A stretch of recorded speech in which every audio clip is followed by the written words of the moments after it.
आदाब, आपके साथ मैं हूं प्राची पाराशर। शाम के 5 बज चुके हैं, वक्त हो गया है मुकाबला का। शराब घोटाले में आम आदमी पार्टी की मुश्किलें कम होती नहीं दिख रही हैं। मनीष सिसोदिया की जमानत अर्जी पर आज सुनवाई हुई, लेकिन कोर्ट ने बेल नहीं दी। इस मामले पर अब 10 अप्रैल को सुनवाई होगी। वहीं केजरीवाल ने कोर्ट में याचिका दायर की है कि उनको वकील से हफ्ते में 2 की बजाय 5 बार मिलने दिया जाए। ईडी ने इसका विरोध किया। ईडी ने कहा कि इन बैठकों का दुरुपयोग हो सकता है। केजरीवाल जेल से ही सरकार चलाने की कोशिश कर सकते हैं। जेल से सरकार चलाने की परमिशन नहीं मिलनी चाहिए। हालांकि सुनवाई के बाद कोर्ट ने 9 अप्रैल तक फैसला सुरक्षित रख लिया है, लेकिन अब तक केजरीवाल और आम आदमी पार्टी को शराब घोटाले में कोई बड़ी राहत नहीं मिली है। ऐसे में सवाल है कि क्या दिल्ली तिहाड़ से चलेगी? क्या पत्नी को दिए गए पत्र और संदेश से ही दिल्ली में कामकाज होगा? क्या सरकार चलाने के लिए केजरीवाल वकीलों से ज्यादा मुलाकात की इजाजत मांग रहे हैं? शराब घोटाले में दिल्ली का क्या होगा? क्या आने वाले दिनों में आम आदमी पार्टी की मुश्किलें और बढ़ने वाली हैं? करेंगे इसी मुद्दे पर बात, लेकिन उससे पहले सुनिए जिस मनी ट्रेल को लेकर आप नेता जेल में हैं, उसको लेकर आतिशी बीजेपी पर क्या आरोप लगा रही हैं। जिस 100 करोड़ की मनी ट्रेल की ईडी बात कर रही है, जो आम आदमी पार्टी को वो कह रहे हैं गई है, जस्टिस संजीव खन्ना ने कहा कि ये मनी ट्रेल साबित नहीं हुई।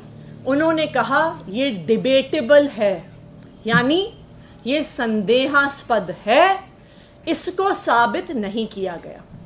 21 मार्च 2024 को इस लिकर पॉलिसी इन्वेस्टिगेशन में, इस लिकर पॉलिसी केस में पहली बार मनी ट्रेल का पुख्ता प्रमाण सामने आया है। इस बात को 16 दिन हो गए हैं। तो जब एक मनी ट्रेल की आशंका पर रेड होते हैं, समन होते हैं, गिरफ्तारियां होती हैं, तो एक पुख्ता मनी ट्रेल के आधार पर पिछले 16 दिन में ईडी ने कितने समन किए, ईडी ने कितने रेड किए, ईडी ने कितनी गिरफ्तारियां करी?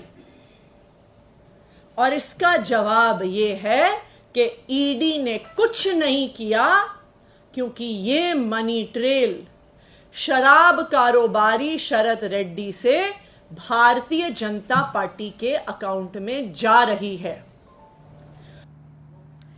तो आइए इसी पर करते हैं मुकाबला की शुरुआत। जानने की कोशिश करते हैं कि जेल से सरकार कैसे चलेगी और जो आरोप आतिशी ने लगाए हैं आखिर उसमें कितना दम है। खास मेहमान हमारे साथ जुड़ गए हैं शहजाद पूनावाला, प्रवक्ता भारतीय जनता पार्टी, अवनीजेश अवस्थी जी राजनीतिक विश्लेषक के तौर पर इस वक्त हमारे साथ हैं। इसके साथ ही साथ हमारे साथ हैं गणेंद्र भारद्वाज, आम आदमी पार्टी के प्रवक्ता, और समाजवादी पार्टी से हमारे साथ हैं प्रदीप भाटी जी। आप सभी का बहुत बहुत स्वागत है।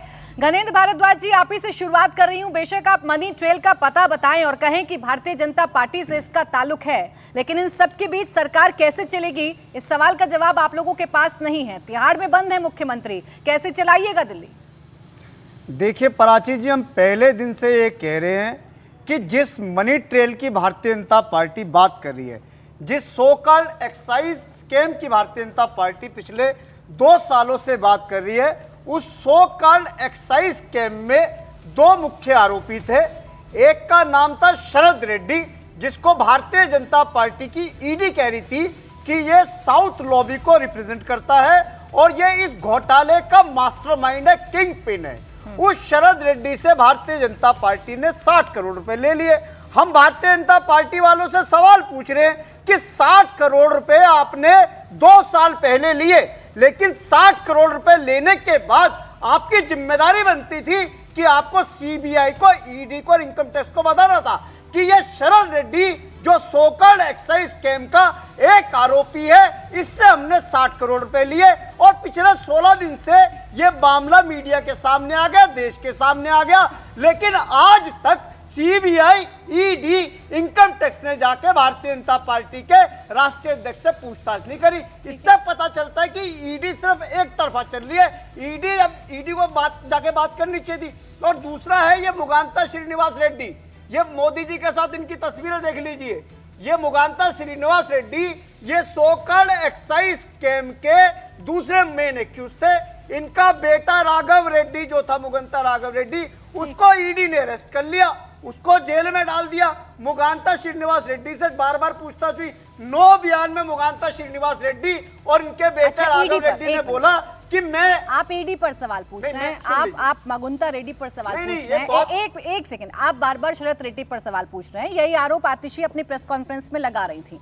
इन आरोपों का जवाब तो बीजेपी को देना है। आपको मुझे इतना बताना है कि आपने क्या रणनीति बनाई है। देश की जनता को तो बताएंगे ना, दिल्ली की जनता को तो बताएंगे ना, जिसने आपको इतना मैंडेट दिया है कि आप जेल में बैठे बैठे सरकार कैसे चलाइएगा। पराची जी मैं दोनों में, क्योंकि जहां से शुरुआत हुई मेरे को आपको बताना जरूरत था कि 2 महीने क्यों मुगांता श्रीनिवास रेड्डी और शरद रेड्डी इनके बीजेपी से क्या रिलेशन है, ये बताना लोगों को जरूरी है कि शरद रेड्डी से 60 करोड़ रुपए का चंदा लिया, उसे परमानेंट बेल दिलवा दी ईडी से, और मुगांता श्रीनिवास रेड्डी को इन्होंने सरकारी गवाह बनाया अरविंद केजरीवाल के खिलाफ, और आज उसको भारतीय जनता पार्टी चुनाव लड़वा रही है। ये देश के लोगों को पता होना चाहिए। दूसरा, आपने बोला कि सरकार कैसे चलेगी। सरकार तो चल रही है, सरकार तो ईडी की कस्टडी से भी चल रही थी, और देश का संविधान ये कहता है, देश का कानून ये कहता है कि आरोपों पे कभी इस्तीफे नहीं होते। कन्विक्शन अगर होगी तो उसके बाद तय होगा। ये देश का संविधान और कानून कहता है। जो संवैधानिक और कानूनी प्रक्रिया है, ये हम देश उसका का पालन कर रहे संविधान हैं। और ये देश का कानून क्या उस वक्त नहीं था जब अरविंद केजरीवाल आंदोलन किया करते थे, जब अरविंद केजरीवाल रामलीला मैदान से हुंकार भरा करते थे? आज जो आपके हाथों में हाथ डाले हुए नेता नजर आते हैं, उनका नाम ले लेकर उनके इस्तीफे की मांग किया करते थे। क्या उस वक्त नहीं था संविधान? क्या उस वक्त नहीं था देश का कानून? पराची जी, 2015 से दिल्ली में हमारी सरकार चल रही है। तकरीबन 8 साल हो गए सरकार चलाते हुए। 8 साल में हमारे 52 विधायकों पे इन्होंने रेड करवा दी, इनकम टैक्स की, सीबीआई की, ईडी की, दिल्ली पुलिस की। अगर इनके कहने पे इस्तीफे होते अब तक तो हमारी सरकार चली जाती। ये तो रोज एफआईआर करवाएंगे, रोज सीबीआई भेजेंगे, रोज ईडी भेजेंगे, रोज जेल में डालेंगे। क्या हम इस्तीफे ही देते रहेंगे? क्या सरकार नहीं चलाएंगे? दिल्ली के लोगों ने सरकार चलाने के लिए केजरीवाल को चुना, कोई इस्तीफा देने के लिए विचारधारा से इस सवाल का जवाब चाह रही थी मैं। ये क्या कर रहे हैं, ये कैसे कर रहे हैं, इस पर जवाब नहीं चाह रही थी। आप यू टर्न क्यों ले रहे हैं अपने विचारधारा से, ये आपको बताना था। खैर आगे आपको मौका दूंगी। शहजाद पूनावाला जी, मजबूर कर दिया है आपने आम आदमी पार्टी को। संविधान इनको अधिकार देता है। संविधान में कहीं नहीं लिखा कि एक सिटिंग मुख्यमंत्री अगर जेल में चला जाएगा तो उसे इस्तीफा देना जरूरी है। अब ये कैसे चलाएं, कैसे इनकी रणनीति रहेगी, ये इनका विषय है।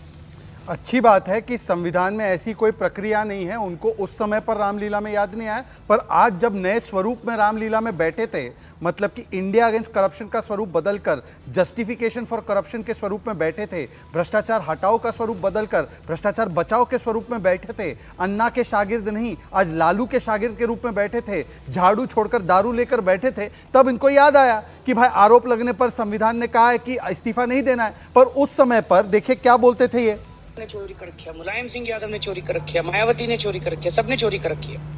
और अगर ये पार्टियां जन लोकपाल बिल पास कर देंगे तो ये सारे जेल चले जाएंगे। बताइए कि इन्हीं लोगों को बोलते थे कि इनका इस्तीफा होना चाहिए, ये जेल जाएंगे। आज इन्हीं लोगों के साथ आकर बोलते हैं कि हमारा इस्तीफा नहीं होगा, हम जेल से चलाएंगे। तो इसको कहते हैं राजनीतिक रूप से सियासी धर्मांतरण। कितना बदल गया ये इंसान। अब आते हैं मुद्दों पर। भाई आपने देखा है प्राची जी, एक ग्रामोफोन होता है अविनीश जी, उसमें जब अटक जाता है ना वो सुई, तो वही चीज दोहराते रहे, गाना आगे बढ़ता ही नहीं। इनका भी गाना आगे नहीं बढ़ रहा है। पीसी अलग अलग टाइम पर, गाना वही।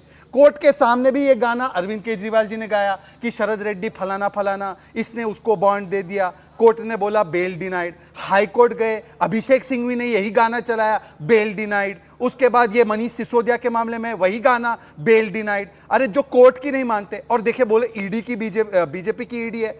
मान्यवर बीजेपी की ईडी है तो छत्तीसगढ़ के चुनाव में आप कह रहे थे भूपेश बाघेल को यही ईडी गिरफ्तार कर रहे, तब किसकी ईडी थी? इसी ईडी की कार्रवाई पर खेड़ा को गिरफ्तार कर दिया, किसकी ईडी थी भाई? और ईडी के विषय में जब सुप्रीम कोर्ट कहे कि ये निष्पक्षता से काम कर रही है, तब सुप्रीम कोर्ट को नहीं मानना है। सुप्रीम कोर्ट किसी को बेल दे दे तो सुप्रीम कोर्ट ठीक है। तो ये किस प्रकार से कोर्ट के ऊपर सवाल उठा रहे? देखिए बीजेपी या ईडी ने जेल में नहीं रखा है, हाई कोर्ट ने, सुप्रीम कोर्ट। अब मनी ट्रेल पे आते हैं। मनी ट्रेल पे तो मैं क्या कहूं, सुप्रीम कोर्ट ने 338 करोड़ का मनी ट्रेल बताया है, पर ये इन्हीं के वकील गुप्ता जी खड़े होकर कहते, सुनिए, I am willing to cooperate, but किस लिए अरेस्ट किया है मुझे? मनी ट्रेल तो खर्च हो गया गोवा में। बता रहे कि खर्च हो गया है, फिर भी निर्लजता इतनी है कि मनी ट्रेल चवन्नी नहीं मिली तो कोर्ट ने गलत आपको रखा है। और इसके अलावा आखिरी में मैं केवल इतना कहना चाहता हूं, देखिए उन्होंने अभी कहा मुगाल्ता श्रीनिवास रेड्डी, मुगाल्ते में है ये। मुगाल्ता श्रीनिवास रेड्डी यदि बेल पे है और उसका चुनाव लड़ना गलत है और आप ये कहते हैं, तो जेल में बैठा हुआ व्यक्ति सरकार कैसे चला रहा है वो बताइए। बेल पे जो व्यक्ति है वो चुनाव लड़े गलत है, मैं आपके साथ हूं, चलिए मैं खंडन करता हूं। अब बताइए जेल से बैठा हुआ व्यक्ति कैसे फिर वो सरकार चुनाव चला रहा लड़ है? कैसे रहा, जब आप भी कह रही हैं नहीं, मैं गलत थोड़ी है। टिकट दे रहा हूं उसको, आपके साथ ही दे रहे हैं ना। हाँ, तो अब मैं एनडीए में ये सब सवाल साथी है ना। मैं बोल रहा हूं ना आपको, हाँ। एनडीए ने, टीडीपी ने उनको टिकट दिया, हाँ। आम आदमी पार्टी इसको गलत कह रही है। हाँ। आम आदमी पार्टी को गलत कहने का अधिकार तब बनता है जब वो अपने मुख्यमंत्री को हटाए जो बेल नहीं मिल रही जिसको, तब वो सवाल पूछे मुझसे, अच्छा तब मैं चलिए, जवाब आम आदमी दूं। पार्टी को मैं हटा देती हूँ, मैं अपना सवाल आपसे पूछ लेती हूँ। आप मुझे बताइए, भ्रष्टाचार पर जीरो टॉलरेंस की बात तो आप लोग करते हैं ना, अब उसी जीरो टॉलरेंस में अगर आप ही के घटक दल टिकट Correct. दे देंगे ऐसे उम्मीदवार को जो खुद आरोपी है या उसका बिल्कुल। बेटा अब आरोपी है। मैं आपका उसका टेक्निकल आंसर बताता हूँ। हाँ। मैंने कभी भी, और मैं राजनीतिक पटल पर वो व्यक्ति हूं, कभी भी मैं कहता हूं कि आरोप प्रत्यारोप पे नहीं, कोर्ट के आधार पर हम चलते हैं। कोर्ट के आधार पर कौन है वो व्यक्ति जो कन्विक्ट हुआ है करप्शन में? लालू प्रसाद यादव 4 बार किसके साथ है? अरविंद केजरीवाल के साथ। जो कन्विक्ट होता है वही गुनहगार माना जाता है, मैं मानता हूं इस बात को। हाँ। ये बात मैं स्वीकारता हूं, परंतु लालू प्रसाद कन्विक्टेड। अब मैं मिस्टर गणेंद्र भारद्वाज मेरे अच्छे मित्र हैं, उनसे पूछना चाहता हूं, गणेंद्र जी लालू प्रसाद यादव को करप्ट मानते हैं, हाँ या ना? अच्छा, वो तो कन्विक्टेड है, लेकिन अरविंद केजरीवाल को प्राची जी, तो आप एक बिना सवाल तो कन्विक्शन, मुझे- बिल्कुल आप हाँ, पूछिए, एक मैं सवाल आपका तो सवाल, पूछने दीजिए, उसके बाद मैं आपका मैं- जवाब देता हूं मैं ना। उनके पहले सवाल, गणेंद्र जी, मैं जा रही हूं इतना उनके डिफेंस पास, की जरूरत लेकिन नहीं है लेकिन उनको। नहीं, बिल्कुल डिफेंस नहीं कर रही हूं मैं उनका, नहीं, मैं तो मैं सिर्फ नहीं कह रहा आपसे आपसे। सवाल पूछ रही हूँ मैं आपसे कि नहीं आप कह रहा। सिर्फ इतना बता दीजिए मुझे कि जब अरविंद केजरीवाल भी तो अभी कन्विक्टेड नहीं है, एक तो आप सेकंड। कैसे उन्हें चोर कह देते हैं? आप मैंने कैसे थोड़ी उनके कहा है, इस्तीफे की मांग करने लगते मैंने हैं? थोड़ी कहा है। अरे भाई, चोर किसने कहा? देखिए, आप गलत करती है ना प्राची जी, ऐसे सुनिए। मामला है, ये शिक्षा का मामला नहीं है। शराब की बात हो रही है, शिक्षा पर। ये चोर चोर इनको कौन कह रहे हैं? ये पंजाब में दीजिए कांग्रेस जवाब। वाले इनको चोर बोल रहे अब हैं। दीजिए दिल्ली जवाब, के जो नरेंद्र। अजय माकन से लेकर पवन खेड़ा के लेटर है, देखिए मैं आपको बताता हूँ, शिकायत दी थी देखिए, कांग्रेस आपके ने। अपने एक साथी- सेकंड, ये शिकायत है कांग्रेस की, यहाँ पे पहले पन्ने पे लिखा है केजरीवाल से बड़ा चोर नहीं है ठीक कोई। है, आपके अब अपने मैं इनसे साथी पूछा आप तो पर लालू आरोप लगा प्रसाद को चुके हैं। करप्ट मानते कि नहीं हाँ, मानते? बताइए, लालू इसका भी प्रसाद जवाब। यादव को करप्ट मानते हैं कि नहीं मानते हैं? देखिए पराची जी, देखिए। फिर बात वहीं से शुरू होती है। आपने इनसे सवाल पूछा, मुगांता श्रीनिवास रेड्डी दिया पे तो। कोई जवाब नहीं मिलेगा, क्योंकि मुगांता श्रीनिवास रेड्डी के लिए 2 दिन बाद मोदी जी जाएंगे और कहेंगे मुगांता श्रीनिवास रेड्डी बहुत अच्छा आदमी है, इसको वोट दे देना, ये आएगा मोदी के हाथ मजबूत करेगा, ये आएगा देश का विकास करेगा, देश को से भ्रष्टाचार को खत्म करेगा। इसी मुगांता श्रीनिवास रेड्डी के लिए 2 दिन बाद मोदी जी ने वोट मांगनी है, इसलिए इनके पास जवाब नहीं है। ठीक। ये शरद रेड्डी, हम कह रहे हैं कि 60 करोड़ रुपए, और हम थोड़ी कह रहे, तो इलेक्शन कमीशन ने बोल दिया। अब 60 करोड़ रुपए आपने एक शराब घोटाले के एक्यूज से ले लिए, क्या उस पे ईडी को जाके पूछताछ नहीं करनी चाहिए? ईडी आएगी अरविंद केजरीवाल के घर, ईडी जाएगी मनीष सिसोदिया के घर, ईडी जाएगी अब ये संजय तो सिंह के एक घर, सेकंड। ईडी जाएगी आप एक मिनट, सत्येंद्र धनेंद्र जैन जी, के घर, ये ईडी जवाब नहीं जाएगी दे रहे। आतिशी के धनेंद्र घर, जी, लेकिन कोई धनेंद्र जी, ईडी धनेंद्र जी, जेपी नड्डा के धनेंद्र घर जी, जाएगी एक नहीं मिनट जाएगी। रुक जाइए। आप ये कह रहे हैं, इन पर आरोप लगा रहे हैं शहजाद पूनावाला पर कि ये आपके सवालों के जवाब नहीं दे रहे। अरे आप भी तो नहीं दे रहे। आपसे सवाल पूछे लालू यादव पर, आपसे सवाल पूछे कांग्रेस पर, आपसे सवाल पूछे आपकी पुरानी विचारधारा पर, तो आप घूमकर शरद रेड्डी पर आ जाते हैं, आप मंगुंटा रेड्डी पर आ जाते हैं। अरे उन सवालों पर भी तो जवाब दीजिएगा ना, जो सवाल अभी खड़े हो रहे हैं आपकी राजनीति को देखकर। पराची जी, आप और हम पिछले कई दिनों से सवाल पूछ रहे हैं कि मैं थोड़ी कहता था, ना पराची कहती थी, ये तो मोदी जी कहते थे कि अजीत पवार ने 70 करोड़ रुपए का सिंचाई घोटाला कर लिया। ये तो मोदी जी कहते थे कि आदर्श कैंप में अशोक चौहान ने सैनिकों की विधवाओं के मकान खा लिए। ये मैं थोड़ी कहता था, आप थोड़ी कहते थे। जनार्दन नाम रेड्डी नहीं ने लेंगे, कोयले की लालू खदान यादव में का नाम नहीं भ्रष्टाचार लेंगे, कर ली। सोनिया मैं गांधी थोड़ी का कहते नाम थे, तो नहीं मोदी जी लेंगे, कहते राहुल थे। गांधी का नाम अब नहीं लेंगे। वो तमाम मैं कह नेता रहा हूं- जो आपकी हिट लिस्ट में हुआ करते थे कभी, अब उनका नाम अरे, नहीं लेंगे ना। पराची, देश के सबसे बड़े पद पे बैठा हुआ आदमी हाँ। जिन लोगों पे भ्रष्टाचार के आरोप लगाता है, ठीक है, और आप बाद नहीं में लेंगे। इन्हीं की पार्टी आप नहीं अपने लेंगे। प्रधानमंत्री जिन्होंने आरोप अच्छा, लगाए आप थे, नाम नहीं उनको लेंगे ना। सबको रेड कार्पेट अरे देके सर, भारतीय ये जनता पार्टी में अरे शामिल फिर कर लेते वही हैं। सवाल है जो उस मैं पे कोई आपसे जवाब रोज नहीं है। पूछती हूँ प्रफुल्ल कि पटेल भारतीय पे, जनता अजीत पार्टी पवार जो पे- करती है, क्या आम आदमी पार्टी भी वही करेगी? आप फॉलोअर बनेंगे आम आदमी पार्टी के? ये गलती कर रहे हैं तो क्या आप भी गलती करेंगे? पार्टी में डिफरेंस कहाँ गया आपका? पराची, मैं फिर वही कह रहा हूं हाँ। कि देश में 2 तरीके के कानून नहीं हो सकते, कि एक कानून अरविंद केजरीवाल और आम आदमी पार्टी के लिए, अच्छा, ये तो- दूसरा कानून भारतीय सर, जनता एक मिनट। पार्टी के लिए और एक इनके मिनट, सहयोगी एक दलों मिनट, के एक लिए। मिनट, एक ऐसा सेकंड, नहीं एक होगा सेकंड रुक जाइए। कि मंगुटा ईडी रेड्डी सीबीआई सिर्फ पर, हमारे से ही मंगुटा बात रेड्डी करेगी। पर, मंगुटा रेड्डी पर शहजाद ने कहा ये गलत है, तो आप भी तो खुलकर कह दीजिए ना कि लालू यादव वाकई में कन्विक्टेड हैं आपके नजर में कि नहीं। आप भी खुलकर बता दीजिए कि लालू यादव अभी भ्रष्टाचारी हैं कि नहीं। लालू यादव पर जवाब दीजिएगा, इधर उधर मत जाइएगा। मैं कह रहा हूं इस सोकल एक्साइज कैंप एक्साइज पूछा ही नहीं, एक्साइज नहीं पूछा मैंने आपसे, मैंने लालू यादव पूछा। चर्चा वहीं पे इस सोकल एक्साइज कैंप आप के चर्चा दो जिधर आरोपी, करना चाहेंगे, इस सोकल एक्साइज कैंप के दो आरोपी, घुमाना चाहेंगे एक चर्चा शरद को उधर नहीं रेड्डी, घूमेंगे। एक मुगांता रेड्डी, एक से 60 करोड़ रुपए ले लिए। आप रुक जाइए जनेंद्र जी, ठीक है, हाँ बोलिए। देखिए, ग्रामोफोन की सुई बहुत बुरी तरह से अटक गई है। मैं चर्चा को आगे ले जाना चाहता हूँ। ये लालू प्रसाद को आज कन्विक्टेड नहीं बोल सकते, चलिए छोड़ दीजिए इस बात को। मैं सिर्फ आपको एक महानुभाव की बात सुनाना चाहता हूँ, सुनिए। भी अगर तुमसे जांच नहीं होती तो जांच करानी है, सोनिया गांधी को गिरफ्तार करो, 2 दिन उसका इंटेरोगेशन करो। देखो अब मेरा सवाल आपसे ये है गणेंद्र जी, बिना उत्तेजित हुए, आप कह रहे थे ना कि सोनिया गांधी को गिरफ्तार करो, उस समय पर गलत कह रहे थे या आज आप गलत कह रहे? सुन लीजिए, पूरा सवाल सुन लीजिए। और दूसरी बात, 2 कानून नहीं है मान्यवर, आप तो अपने नए नए गुरु लालू से भी आगे निकल गए भाई। लालू प्रसाद ने भी जब वो गिरफ्तार हुए और जब वो जेल जाना पड़ा तो राबड़ी जी को ऑफिशियली मुख्यमंत्री बनाकर चले गए। आप तो राबड़ी 2.0 की व्यवस्था अनऑफिशियली चला रहे हैं। आप तो उनसे एक कदम आगे भाई, तिहाड़ से पाब्लो एस्कोबार की तरह ऐसी सरकार चला रहे कि घोटाला सरकार में भी है। पहला आदेश कैसे आज जारी हुआ, उसका कोई जवाब नहीं है। और इसीलिए मैं कह रहा हूं कि जो लोग अपने आप को भ्रष्टाचार के खिलाफ बताते हुए आए थे, आज वो भ्रष्टाचार के सबसे बड़े बचाव करने वाले बन गए। ठीक है प्रदीप जी, अब इस देश में काम तो इसी तरीके से होगा ना। अगर किसी पर आरोप लगेगा, जांच होगी, पूछताछ होगी, जांच के आधार पर कोर्ट में मामला जाएगा, कोर्ट अपना फैसला सुनाएगा। अब सिर्फ विपक्ष के नेता हैं ये सोचकर तो कार्रवाई ना करे ईडी सीबीआई, ऐसा तो नहीं हो सकता देश में। नहीं, ऐसा बिल्कुल नहीं हो सकता प्राची जी। अभी शहजाद भाई बहुत सारी चीज़ें अतीत की गिना रहे थे, बहुत सारी बात बता रहे थे कि कितना बदल गया इंसान। चलिए वहीं से शुरू कर देते हैं। शहजाद जी, मोदी जी जुमलेबाज हैं या नहीं? वो सब आपने, आपके ही बयान था, वो नॉन परफॉर्मिंग असेट है, आपने ही कहा था। चलो वो भी छोड़ देते हैं। आप 2011 की बात कर रहे थे जब ब्लैक मनी के ऊपर, काले धन के ऊपर बहुत बड़ा आंदोलन चला। आपने अरविंद केजरीवाल जी को उस कटघरे में खड़ा किया आज के साथ तुलना करके। ये बताइए 2011 में लगभग 8,500 करोड़ का स्विस बैंक में काला धन था। मोदी जी ने कहा 100 दिन के अंदर लेके आ जाएंगे काला धन, और 2016 में भी कहा कि 50 दिन के अंदर ये हो जाएगा। आज काला धन लगभग अपनी पीक पर है, 30,000 से 32,000 करोड़ स्विस बैंक में काला धन जमा है। तो बताइए इस वादे का क्या हुआ? तो सिर्फ ये विपक्ष के लिए, आपके जितने भी चीज़ें होती हैं वो सिर्फ विपक्ष को बताने के लिए होती है। आम जनता का वास्ता जो रोज़मर्रा की चीज़ें हैं, ज़रूरतें हैं, चाहे वो महंगाई है और भ्रष्टाचार है, ये जो चंदा चोरी करके आपने धंधा बनाया है, और जिस तरह से आपने ईडी और सीबीआई और आईटी को यूज़ करके आप विपक्ष को घेरने की कोशिश कर रहे हैं, ये जाल में आप 2024 के चुनाव के बाद आप ये खुद फंसने वाले हैं। और ये देखिएगा उस समय पे कि आपके कितने चंदा चोर जो वसूली कर रहे थे, जो वसूली गैंग चल रहा था, उसको देश किस तरह से नकारता है। उसके साथ एक और चीज, प्राची जी, उसके साथ एक और चीज, रोजगार एक बहुत महत्वपूर्ण मुद्दा है। आपने अग्निवीर जैसी योजना लाई। इस किसान मजदूर वर्ग का जो व्यक्ति, जो अपने बच्चों को मेहनतकश व्यक्ति अपने बच्चों के लिए अपना पेट काट के बनाता था, उन्हें रोटी देने के लिए, उन बच्चों को शिक्षित करके बड़ा मुद्दा प्रदीप जी बनेगा। लेकिन अभी तो आपकी चर्चा ईडी और सीबीआई के इर्द गिर्द घूमती है। आपका पूरा का पूरा विपक्ष इकट्ठा होता है और ईडी सीबीआई को कोसता हुआ नजर आता है। मुद्दा बनाइए ना, जनता की इतनी चिंता है तो। अवनीश अवस्थी जी, ये जाल है मौजूदा सरकार का, फिर आ रही हूँ शहजाद, उनको इंक्लूड कर लूं।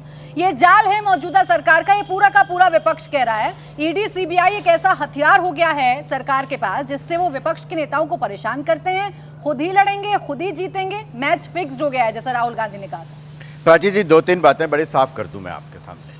पहली बात तो ये कहा जाता है कि संविधान में ये नहीं लिखा कि अगर कोई जेल जाए तो वो मुख्यमंत्री रह सकता है या नहीं। मुझे नहीं लगता 1950 तक, 1949 में नवंबर में बन के तैयार हो गया था, 1949 तक संविधान निर्माताओं ने कभी स्वप्न में भी ये सोचा था कि कोई ऐसा व्यक्ति भी इस देश का लोक प्रतिनिधि बनेगा जो जेल में जाने पर भी इस्तीफा नहीं देगा। इसलिए लिखने की जरूरत नहीं थी, ये प्रीएम्प्ट कर ही नहीं सकता था कोई। आप उनके सारी संविधान सभा की और उस समय जो स्वाधीनता संग्राम में लड़ करके आए थे, उन्होंने कभी सोचा था कि एक ऐसा व्यक्ति भी बनेगा? पहली बात।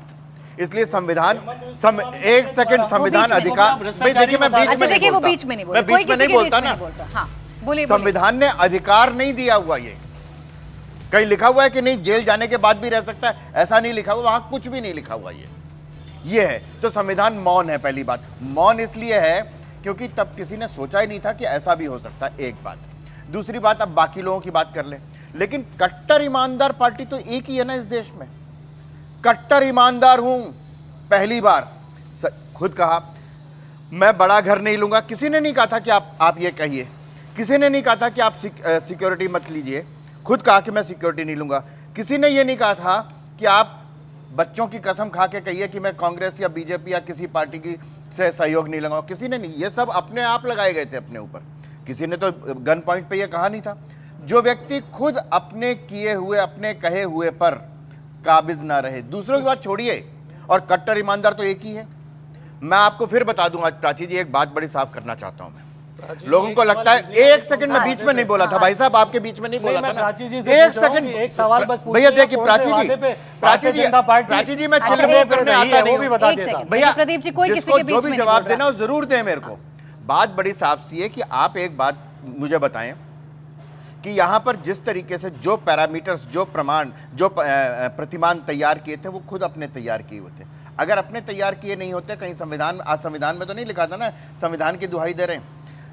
लोगों को लगता है कि 200 रुपए की बिजली यूनिट पर, नहीं, ऐसा नहीं है।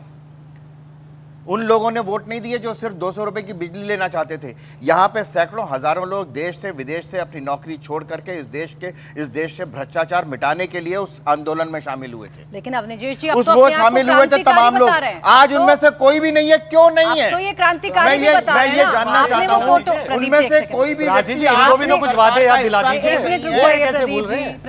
अवनीश जी आपने एक छोटा सा सवाल और पूछ लूं, दिल्ली में शराब पर वैट कितना था अभी शराब नीति के समय में, और पेट्रोल पर वैट कितना था? इससे खुलासा हो जाएगा कि ये दिल्ली की सरकार कल्याणकारी राज्य थी या दारू वालों की। ये जवाब तो आप ही दे सकते हैं घनेन्द्र जी, एक सेकंड, ये जवाब तो घनेन्द्र जी दे सकते हैं, दिल्ली के विषय में सवाल है। देखिए पराची जी, मैं फिर वही कह रहा हूँ कि फिर वही नहीं, इस पर जवाब दे दीजिए, वैट पर अरे यार मैं आपका सवाल का जवाब थोड़ी आया हूँ यहाँ पे। देखा प्राची जी, देख लिया ना आपने, आप जवाब देते रहे। मैं आपको बता रहा हूँ ये प्राची जी, दिल्ली में वैट पर घटा करके 1% किया गया, पेट्रोल बेच के दारू पर 1% कोरोना काल में आप चार्ज कर रहे थे और आप सवाल पूछ रहे हैं, और पेट्रोल पर कितना वैट?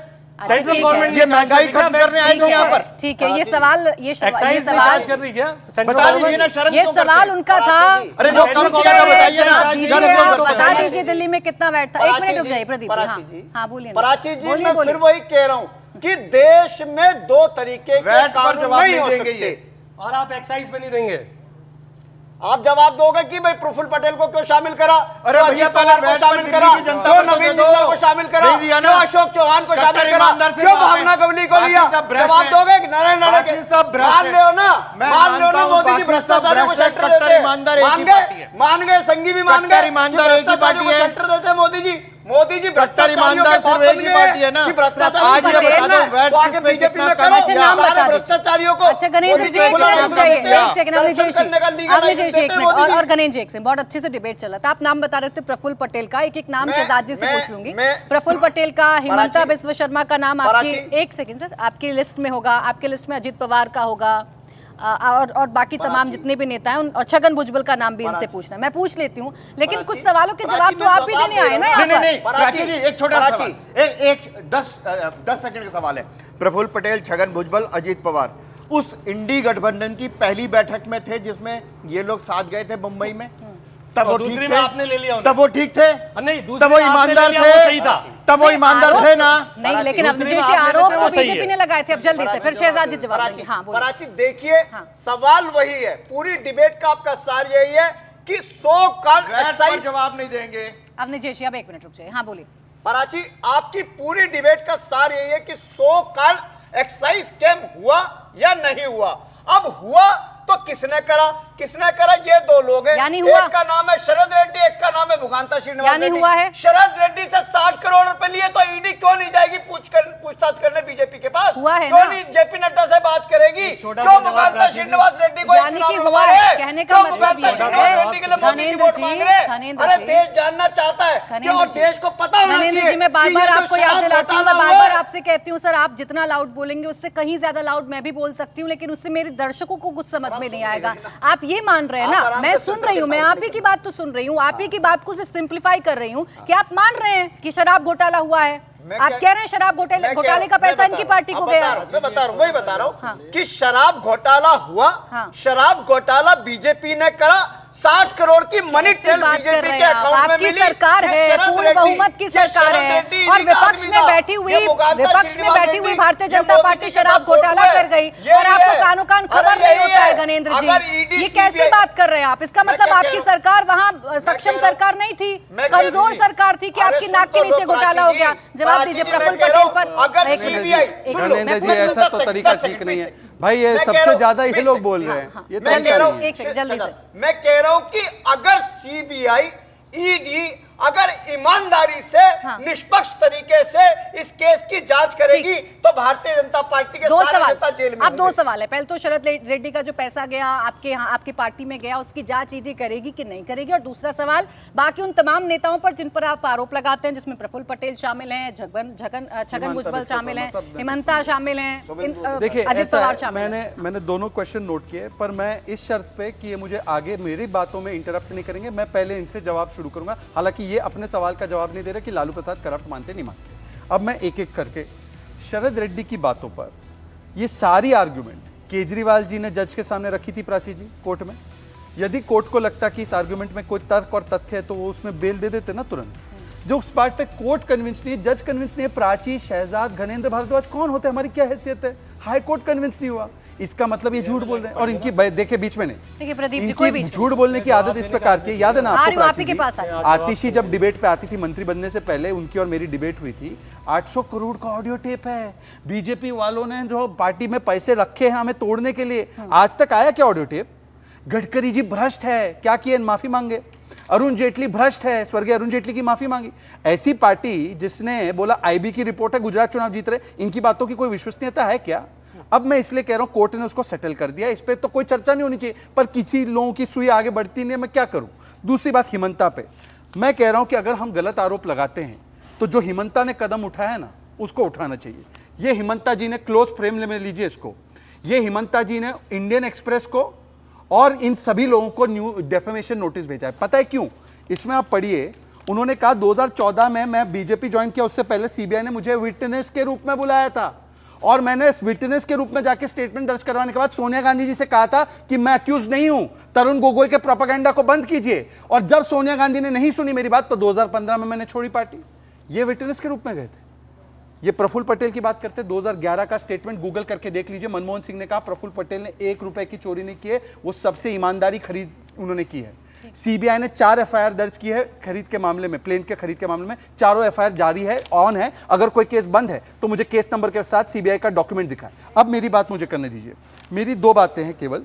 मैं इनसे सिर्फ इतना पूछना चाहता हूं कि आज ये लोग कह रहे ईडी सीबीआई का मिसयूज। ये लालू प्रसाद यादव को पहली बार जेल कब हुई? 97। कन्विक्शन पहली बार कब हुई? 2013। मुलायम सिंह जी के पहली बार खिलाफ डिस्प्रोपोर्शनेट एसेट केस कब हुआ? 2006। क्लोजर रिपोर्ट पता है कब आई? 2019 में। उसके अलावा मुझे बताइए टीएमके के नेता जेल में कब गए पहली बार? यूपीए के कालखंड में। जेएमएम पहली बार कन्विक्ट कब हुई? 1990 में कोर्ट के द्वारा। ये ईडीआई सीबीआई का मिसयूज, ये तो ये लोग पहले से 3 जनरेशन से जेल जा रहे हैं, 3 जनरेशन से जेल जा रहे हैं। और अगर मिसयूज हो रहा है तो मेरा एक ही सवाल है घनेंद्र जी, क्यों आपने कहा छत्तीसगढ़ चुनाव में कि ईडी को गिरफ्तार करना चाहिए मिस्टर भूपेश बाघेल को? घनेंद्र जी के पास जाऊंगी। प्रदीप जी बहुत देर से आपको काउंटर करना चाह रहे हैं, उनके पास बहुत सारे सवाल हैं। प्रदीप जी, ईडी सीबीआई सवाल है, वो जवाब नहीं देते। चंदा वो ले ले तो वो चंदा सात्विक हो जाता है, बाकी चंदा ले तो वो चंदा धंधा हो जाता है। ये सात्विक चंदा वसूली की 1400 करोड़ का सात्विक सरकार चंदा नहीं चल रही है, शायद आपको शहजादी पता नहीं। हाँ, बंगाल में किसकी सरकार है? सुनिए, देन आपने तमिलनाडु में समाजवादी किसकी पार्टी- सरकार? मैं समाजवादी पार्टी बताइए। का प्रवक्ता हूं, सवाल मेरे से समाजवादी का आपने पूछा, उसका जवाब अच्छा, सुन लीजिए। अभी इंडिया अलायंस अभी को छोड़ वसूली- दिया आपने। आपने बताइए। अभी समाजवादी पार्टी के लिए सवाल पूछा था, इसलिए मैं अच्छा समाजवादी जी। पार्टी से जवाब दूंगा। सहारा श्री का दूसरी चंदा बात, लेते थे तब अभी ठीक बात था। कर रहे थे ये अनिल अंबानी का चंदा ठीक था। अच्छा अब आप अब बीच में एक बोलिए। मिनट बीच में नहीं, हाँ अब बोलिए। आप बीच में बोल रहे हैं। अभी भारद्वाज साहब ये बात कर रहे थे वैट के ऊपर, पेट्रोल में वैट इतना चार्ज कर रहे हैं। अरे एक्साइज की बात कर लीजिए, पेट्रोल एक्साइज में पेट्रोल 19 रुपए 90 पैसे का चार्ज हो रहा है पर लीटर पे। गवर्नमेंट ने कोरोना काल में सरकार, जब लोग मर रहे थे, जब इन्होंने वसूली करी, तो ये वसूली की आदत चंदा से लेके अभी तक की। और किसी ने सोचा था, वो पूछ रहे थे कि किसी ने सोचा नहीं था कोई मुख्यमंत्री जेल से ऐसे सरकार चला सकते। किसी ने सोचा था ऐसे झूठ बोलने वाले आगे इतने उच्च पदों पर पहुंच जाएंगे? जो 35 रुपए में पेट्रोल बेच रहे थे, 50 रुपए का डॉलर लेके आ रहे थे, जो 100 दिन में काला धन लेके आ रहे थे, स्मार्ट सिटी बना रहे थे, आदर्श विलेज बना रहे थे, और पता नहीं क्योटो से लेके क्या क्या बना रहे थे। ऐसे झूठे लोगों को, ऐसे जुमलेबाजों को किसी ने सोचा था? तो ये दिन भी भारतीय जनता पार्टी ने इस राजनीति में इस देश को दिखा दिया है। आपकी नजर तो में जेल के अंदर से सरकार देश को चलाना ठीक देखना है? चाहिए। मतलब प्रदीप जी, आपकी नजर में जेल के अंदर से सरकार चलाना ठीक है? देखिए, देश संविधान से चलता है, और संविधान में जो लिखा है उसी हिसाब से जो भी चीज हो सकती है वो बिल्कुल सही या गलत लीगली सिर्फ है। इतना जान वो लेते लीगल हैं आपसे, सही या गलत? आप ये बताइए ना, लीगल का अरे सर, मुझसे मत सवाल करिए, मेरे सवाल का जवाब दीजिए। अरविंद केजरीवाल का जेल के अंदर बैठकर सरकार चलाना ठीक है या गलत है? प्राची जी, सिर्फ एक इतना चीज पूछ रही हूं। बताइए। आप तो मेरे से ये पूछ रहे हैं, जिस चीज को सुप्रीम कोर्ट अनकॉन्स्टिट्यूशनल कह चुका था, उस पे एक FIR हुई अभी तक? आप फिर चाहे वो चलेंगे सर, इलेक्ट्रल मैं आपसे बॉन्ड का कह रही केस हूं, हो, आप सारे मुद्दे उठाइए ना, लेकिन मेरे सवाल से तो मत भागिए ना। आप वो सारी सवाल भी जरा भारतीय जनता पार्टी से प्रथा आप लोगों ने जिनको बना ली है। अनकॉन्स्टिट्यूशनल जो सवाल आपसे पूछा जाए उसी सवाल का जवाब नहीं देंगे, गोल गोल जरूर घूमेंगे और फिर आरोप लगाएंगे दूसरे पर। अरे पहले आप तो जवाब दीजिए ना, जो सही संविधान है के गलत अंदर, है? दायरे के अंदर जो भी माफिक है, वो उसके मतलब ये दायरे सही के है, अंदर जो भी चीज justified हो है ना, सकती है दिल्ली वो के लिए। संवैधानिक है। और जो संवैधानिक है, समाजवादी अब पार्टी जो उसके साथ संवैधानिक है, जो संवैधानिक नहीं है, ये मत बताइए ना। इस मुद्दे को पढ़ के तो आए होंगे आप,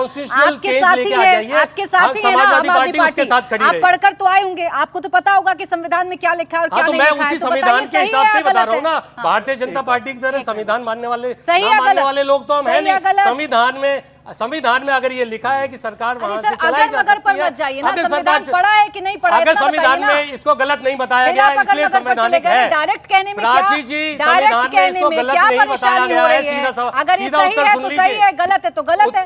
प्राची जी, हाँ। सीधा उत्तर सुन बोलिए, लीजिए। बोलिए। संविधान में इसको गलत नहीं बताया गया है तो वो सही है। ठीक है, ठीक है प्राची जी। जेल मैनुअल क्या है आपको ये नहीं पता? एक सेकंड हाँ, देखिए बहुत मजेदार बात आ गई है। सही कहा अवनीश जी ने। उन्होंने कहा कि यदि कोई मुख्यमंत्री जेल के भीतर रहकर संवैधानिक तरीके से सरकार चला सकता है तो भाई मनीष सिसोदिया और सत्येंद्र जैन का क्या पाप है? उनका पाप यह है, जैसे कि भगत सिंह जी के बगल में केजरीवाल की जेल वाली फोटो लगी, ऐसी मनीष सिसोदिया की नहीं लगी। और क्या चल रहा है अभी देखिए, घरेंद्र जी ने क्या कह दिया, शराब घोटाला हुआ है, भाजपा ने किया है। इससे पहले कैलाश गहलोत ने किया, शराब घोटाला हुआ है, आतिशी से पूछो। आतिशी ने कहा सौरभ से पूछो, सौरभ ने कहा बाकियों से पूछो। तो मतलब कि मुख्यमंत्री से ट्रांसफर करके अपने नेताओं पर डालो, किसी भी तरीके से हाथ साफ करो। भाई मैंने प्रदीप जी प्लीज, प्रदीप जी आप अपनी बारी में बोले, आप बहुत प्रतिभाशाली हैं, पर आप प्रतिभाशाली, आप अपनी प्रतिभा अपने समय पर दिखाइए। और दूसरी बात, अरे भाई मुझे पता है ना, अगर प्रतिभा होती तो आप सही जगह पे होते। अब सुन लीजिए, सही जगह पे भाई मेरा पूरा तो होने दीजिए। 10 सेकंड भाई 10 सेकंड हाँ प्लीज 10 सेकंड। इन्होंने कहा कि कोई गलत काम नहीं हो रहा है। मान्यवर आपको पता नहीं, आप दिल्ली रहते नहीं है। दिल्ली में टोब्रो एक्ट है, ट्रांजैक्शन ऑफ बिजनेस एक्ट, उसके तहत सीएमओ का जो ऑर्डर जारी हुआ है, पहला ऑर्डर, वो साइंड ऑर्डर होना चाहिए था। सीएम ने किसको साइन करके दिया था सीएमओ में, और कौन से कोर्ट के आदेश से हुआ था? और इसके अलावा मैं आपको बता दूं, इस पे शिकायत भी हो गई है। परंतु आखिरी सवाल सिर्फ मेरा इतना है, मुलायम सिंह यादव जी पर केस जब कांग्रेस ने किया था तो मुलायम जी का स्टेटमेंट था कांग्रेस सीबीआई का मिसयूज करती है। 2019 में उनका केस बंद हुआ था। ये सही है गलत है? बिल्कुल। तो ईडी का और सीबीआई का मिसयूज कौन कर रहा था, जिनके साथ आप हैं? जवाब दे दूं, मेरे से सवाल पूछा गणेश जी बहुत देर से इंतजार कर रहे हैं। गणेश जी को जवाब देना है कि दिल्ली में वो जो ऑर्डर पहला पास हुआ था वो सही था या गलत था? प्रदीप जी, मेरे से पूछा गया है। अपने साथी को तो उनसे ही पूछा गया है, दिल्ली का पहला ऑर्डर सही था या गलत था? आपस में तो प्रतिस्पर्धा नहीं कर सकते ना आप दोनों। बोलिए। प्राची, जब शहजाद ने कहा, मैं शहजाद को कह दूं कि हमारा कोई आरोप नहीं है, हेमंत बिस्वा शर्मा को हमने कभी चोर नहीं कहा, ये तो मोदी जी ने बोला था।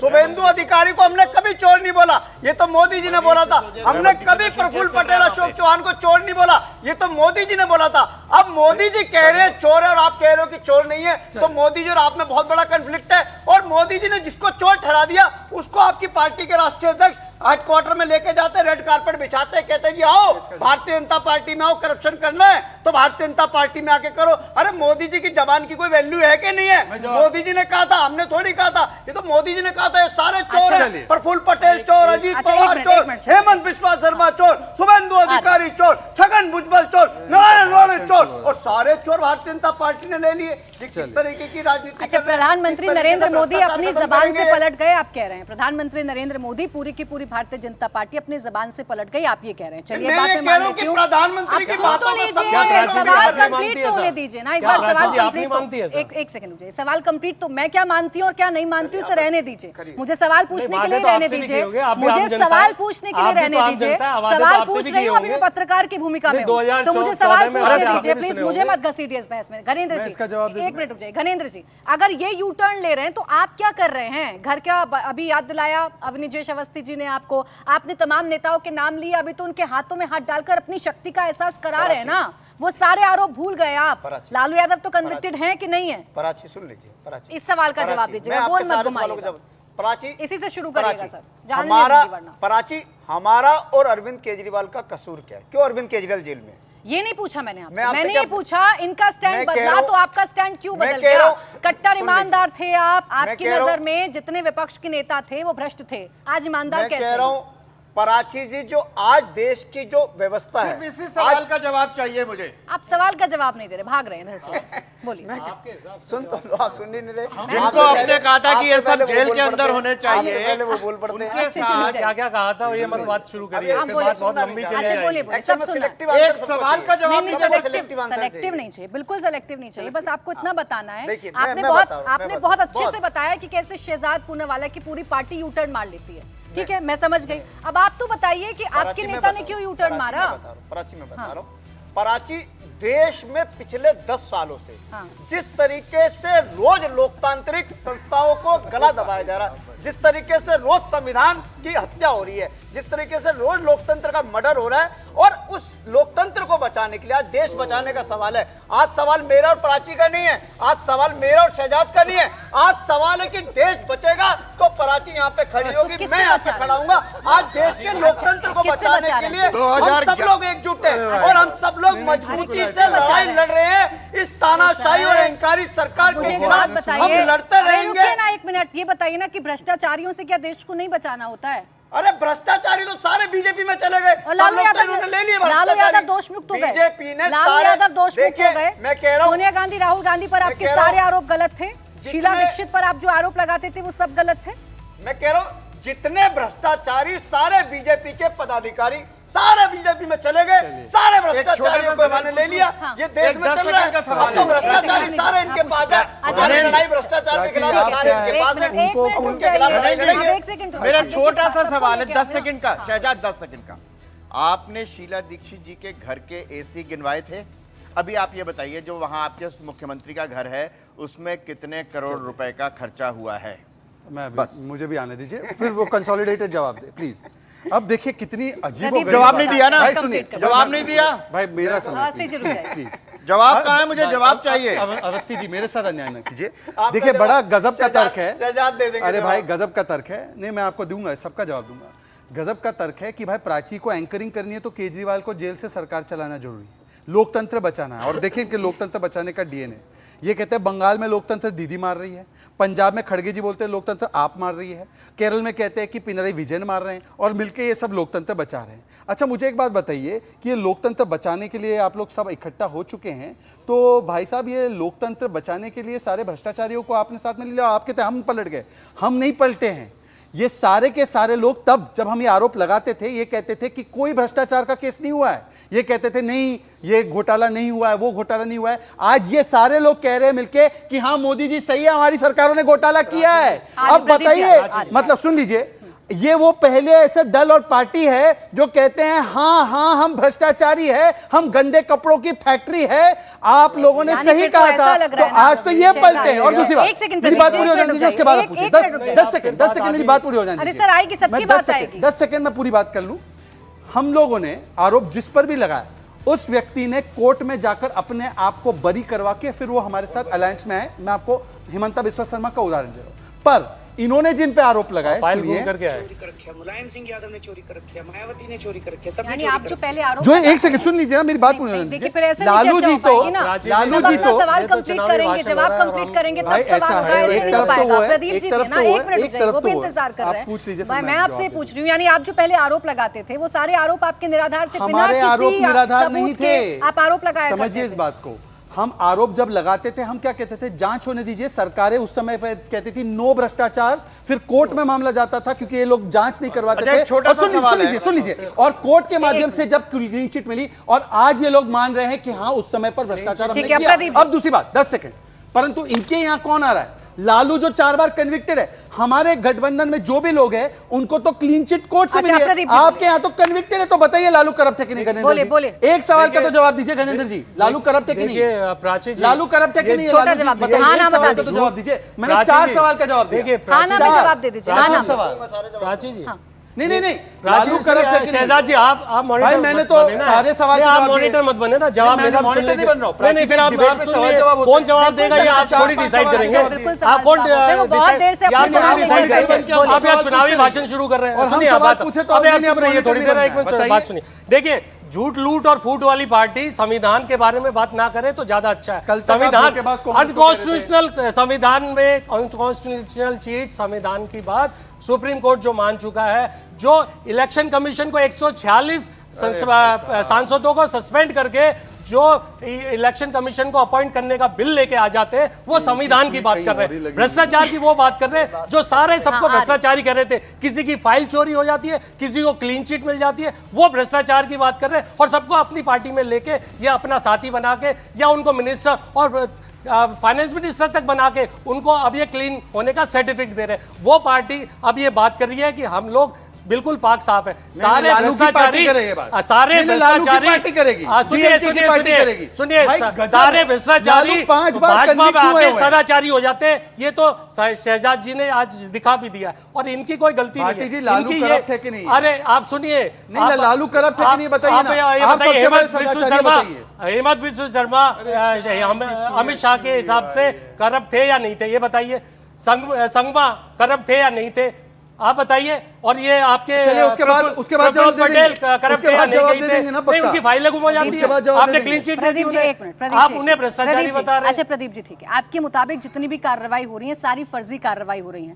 आपको पता है कि दिल्ली में शराब घोटाले का मामला उठाया किसने था, किसने प्रेस कॉन्फ्रेंसेस की थी और इस पर पीठ थपथपाई थी अपनी? देखिए प्राची जी, कांग्रेस जब आप ने पीठ उसको ना, थपथपाई थी। देखिए प्राची जी, जब आप ये बात कहती है ना कि सारी जांचें और सारी चीजें, तो आप सभी चीज को एक साथ मिक्स मत करिए। आप अगर केस टू केस बात कर रहे हैं, सारे केसेस आपको खुद पता है, जितने भी अपोजिशन लीडर्स के ऊपर केसेस हैं, उनका कन्विक्शन रेट क्या है, उनका कन्विक्शन रेट क्या है, आप बताइए ना। आपसे पॉइंटेड सवाल पूछा जाए, आप सबसे आप ईडी का कन्विक्शन रेट बता दीजिए। अगर ये इतने सच्चे हैं, इतनी अच्छी एजेंसीज हैं, कन्विक्शन रेट बताइए ना। आप लोग भागने लगते हैं। आप सुनिए, मैं फिर कह रही हूँ आपसे, एक सेकंड सर, मैं 0.5%, not even 1%, not even 1% conviction rate है। क्या बात कर रहे हो शहजाद? ईडी के कितने केस हुए?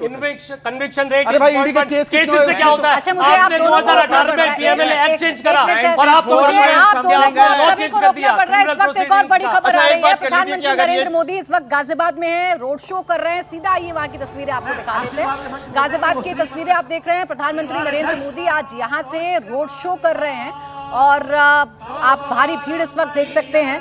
गाजियाबाद में रोड शो प्रधानमंत्री नरेंद्र मोदी कर रहे हैं। देखिए, आज पीएम पश्चिमी उत्तर प्रदेश के सहारनपुर में सबसे पहले पहुंचे और वहां एक रैली को पीएम ने संबोधित किया था और विपक्ष पर करारा हमला प्रधानमंत्री नरेंद्र मोदी बोलते हुए नजर आए थे। बार बार ये याद दिलाया था कि भ्रष्टाचारियों पर कार्रवाई करने से लोग मोदी को गाली देते हैं, लेकिन मैं कार्रवाई करता रहूंगा, मैं कार्रवाई करने से पीछे नहीं हटूंगा, क्योंकि यही मोदी की गारंटी है। साथ ही अखिलेश यादव और राहुल गांधी पर भी प्रधानमंत्री नरेंद्र मोदी ने हमला बोला था और ये कहा था कि यूपी में 2 लड़कों की जोड़ी पहले भी फ्लॉप हो चुकी है, काट की हांडी को कितनी बार विपक्ष चढ़ाने की कोशिश करेगा, सीधा हमला बोला था। कांग्रेस के जो कांग्रेस को लेकर भी हमला बोला था और कहा था कि जो घोषणा पत्र कांग्रेस ने जारी किया है वो ऐसा लगता है जैसे मुस्लिम लीग का घोषणा पत्र है। और अब पीएम सहारनपुर के बाद अजमेर के पुष्कर पहुंचे, वहां पर रैली को संबोधित करने के बाद सीधा गाजियाबाद पहुंच चुके हैं। गाजियाबाद में इस वक्त प्रधानमंत्री नरेंद्र मोदी का रोड शो शुरू हो चुका है, रंगारंग कार्यक्रम इस वक्त चल रहे हैं। जो भारी भीड़ है वो इस वक्त उमड़ी हुई है। इस बार वीके सिंह का टिकट यहां से काटा गया है गाजियाबाद से। नए प्रत्याशी के समर्थन में प्रधानमंत्री नरेंद्र मोदी इस वक्त माहौल बनाने की कोशिश कर रहे हैं। भारतीय जनता पार्टी के पक्ष में वोट दे जनता, ये अपील करते हुए नजर आ रहे हैं। तस्वीरें आपके सामने हैं। मुख्यमंत्री योगी आदित्यनाथ प्रधानमंत्री नरेंद्र मोदी के साथ इस वक्त मौजूद हैं। मुख्यमंत्री योगी आदित्यनाथ भी लगातार पश्चिमी उत्तर प्रदेश के ताबड़तोड़ दौरे कर रहे हैं। मुख्यमंत्री उन्होंने भी साफ तौर पर कहा था कि माफिया राज पर कार्रवाई उत्तर प्रदेश में होती रहेगी, चाहे कोई कितना भी आरोप क्यों ना लगाए, माफिया राज की कमर हम तोड़ते रहेंगे। और देखिए जो प्रत्याशी हैं इस वक्त गाजियाबाद के अतुल गर्ग, वो भी प्रधानमंत्री नरेंद्र मोदी के साथ मौजूद हैं उनके इस रोड शो में। और इन्हीं के लिए चुनाव में वोट मांगने के लिए प्रधानमंत्री नरेंद्र मोदी पहुंचे हैं। गाजियाबाद सीट की अगर आप बात करेंगे तो गाजियाबाद सीट को आप बीजेपी का गढ़ जरूर कह सकते हैं। 2019 में वीके सक्सेना यहां से चुनाव जीते थे, लेकिन इस बार उनका टिकट बदला गया। वीके सिंह, माफ कीजिएगा, वीके सिंह यहां से चुनाव जीते थे और अब उनकी जगह यहां से अतुल गर्ग को चुनावी मैदान में उतारा गया है। उन्हें इस बार टिकट दिया गया है। गाजियाबाद में बहुत ज्यादा परेशानी भारतीय जनता पार्टी के लिए हो, ऐसी गुंजाइशें थोड़ी कम नजर आती हैं, क्योंकि ये बीजेपी का गढ़ रही सीट है, दिल्ली से लगती हुई सीट है गाजियाबाद की। और यहीं पर प्रधानमंत्री नरेंद्र मोदी इस वक्त रोड शो कर रहे हैं। भारी भीड़ उमड़ी हुई है। पीएम के हाथ अभिवादन प्रधानमंत्री नरेंद्र मोदी कर रहे हैं। जो भीड़ वहां पर इकट्ठा है उनके अभिवादन को स्वीकार प्रधानमंत्री नरेंद्र मोदी करते हुए नजर आ रहे हैं। और रंगारंग कार्यक्रमों की भी प्रस्तुति की जा रही है। सड़क के दोनों तरफ भारी भीड़ है। प्रधानमंत्री का स्वागत किया जा रहा है, फूल वर्षा की जा रही है लोगों की तरफ से।